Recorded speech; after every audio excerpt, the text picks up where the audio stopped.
अब हम बात करते हैं हैदराबाद रियासत। किसकी बात करते हैं? हैदराबाद रियासत की बात करते हैं।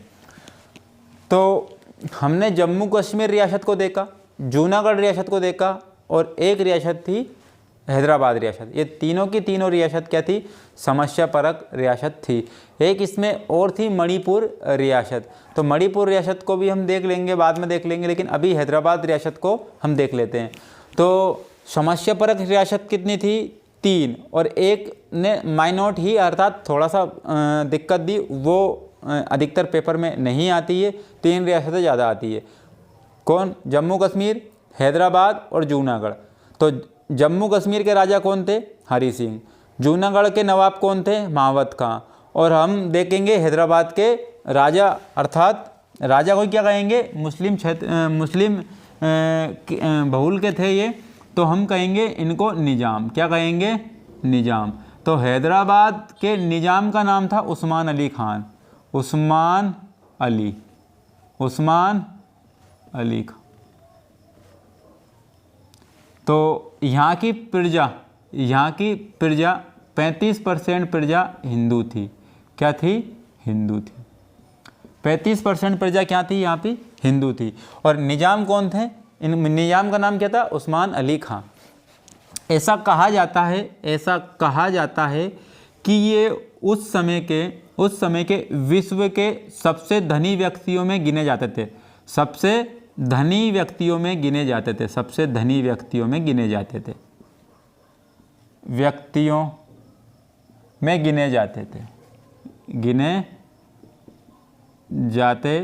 थे।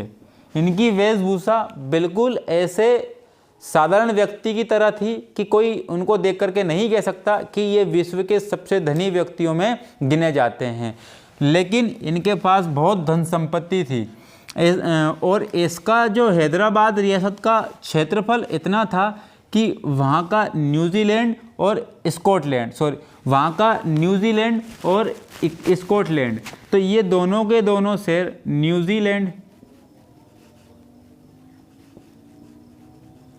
और स्कॉटलैंड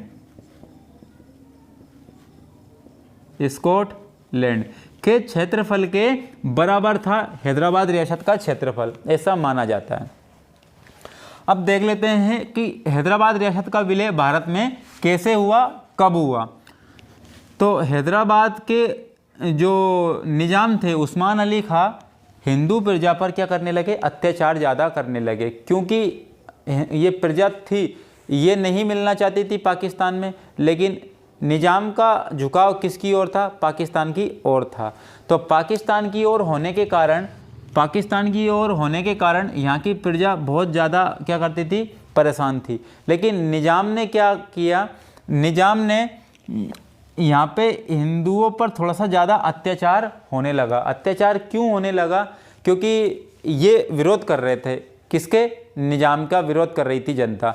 तो यहाँ पर इतना ज़्यादा भीषण, बच्चों को मार डाला, काट डाला, औरतों का बलात्कार किया गया और बंदी बनाया गया, बड़े बूढ़ों को पीटा गया। तो ऐसे क्या करते थे? हिंसक कार्य कौन करने लगे? निजाम उस्मान अली खान करने लगे। तो इसी दृश्य को देख करके और इसी आक्रोश में आकर के कि भाई हैदराबाद रियासत प्रजा पर इतनी ज़्यादा अत्याचार कर रही है और भारत सरकार कुछ भी नहीं कर रही है, हाथ पे हाथ धरे बैठी है। तभी सरदार वल्लभ भाई पटेल की मुंडी खिसकी। और सरदार वल्लभ भाई पटेल की जब मुंडी खिसकती है तो वो जब अपना फैसला कर लेते हैं तो वो किसी की नहीं मानते हैं, वो करके ही मानते हैं। चाहे पंडित जवाहरलाल नेहरू भी जानते थे ये वाली बात कि और उस समय 1947 के समय पर लॉर्ड माउंटबेटन भी जानते थे कि सरदार वल्लभ भाई पटेल ने जो ठान ली वो करके ही मानेंगे। तो यहाँ पर क्या किया? सैनिक कार्यवाही करने की बोला। किसने बोला? पटेल साहब ने, सरदार पटेल ने। किसने बोला? सरदार पटेल ने।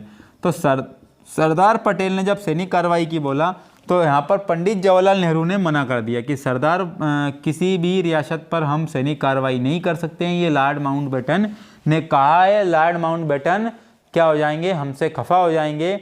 लेकिन सरदार वल्लभ भाई पटेल के तो भैया मन में खटक रही थी जो भी ये अत्याचार कर रहे थे।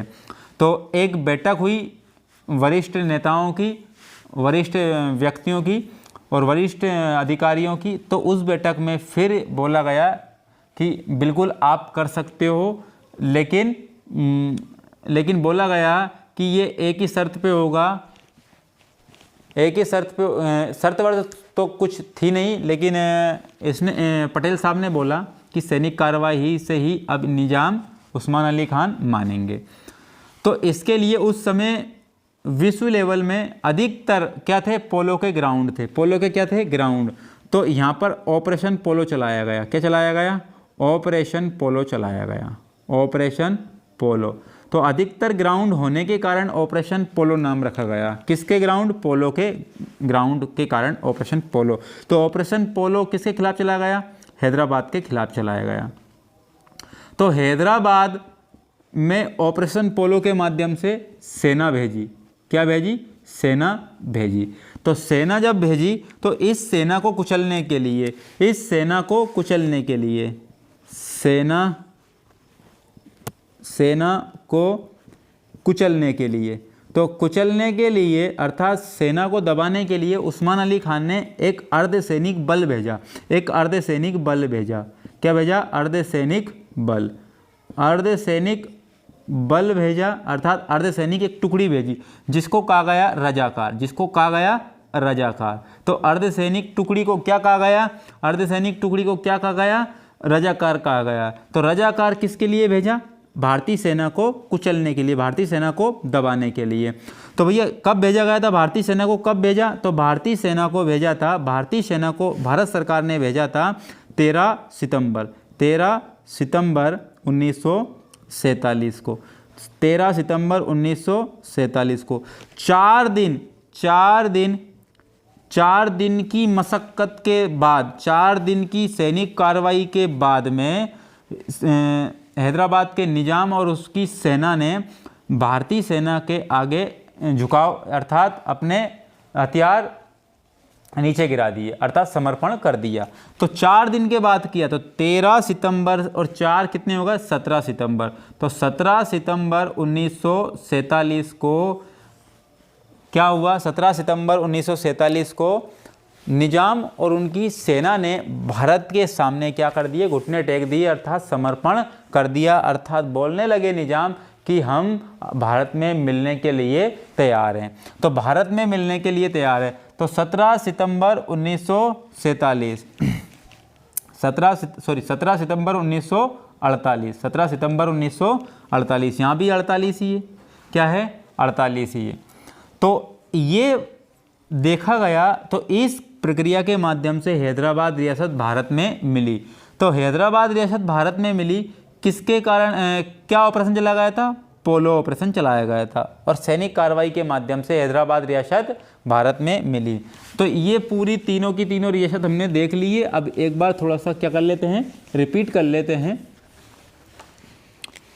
तो हम देखते हैं यहाँ पर जम्मू कश्मीर जो रियासत थी वो विलय पत्र पर हस्ताक्षर करके भारत में मिली। और जूनागढ़ जो रियासत थी वो जनमत संग्रह के माध्यम से भारत में मिली। और हैदराबाद जो रियासत थी वो सैनिक कार्रवाई के माध्यम से भारत में मिली, सैनिक कार्रवाई के माध्यम से भारत में मिली। जम्मू कश्मीर के राजा हरि सिंह, जूनागढ़ के नवाब महमद खान, हैदराबाद के निजाम उस्मान अली खान। जम्मू कश्मीर की प्रजा क्या थी? अधिकतर मुस्लिम थी। तो जूनागढ़ की प्रजा क्या थी? अधिकतर हिंदू थी। और हैदराबाद की जो 35% जनसंख्या थी वो हिंदू थी। तो ये बातें रही है कि भारत में विलय इन 3 देशी रियासतों को किस प्रकार से हुआ, इनने किस प्रकार से समस्या भारत के समक्ष खड़ी की। तो ये स्थिति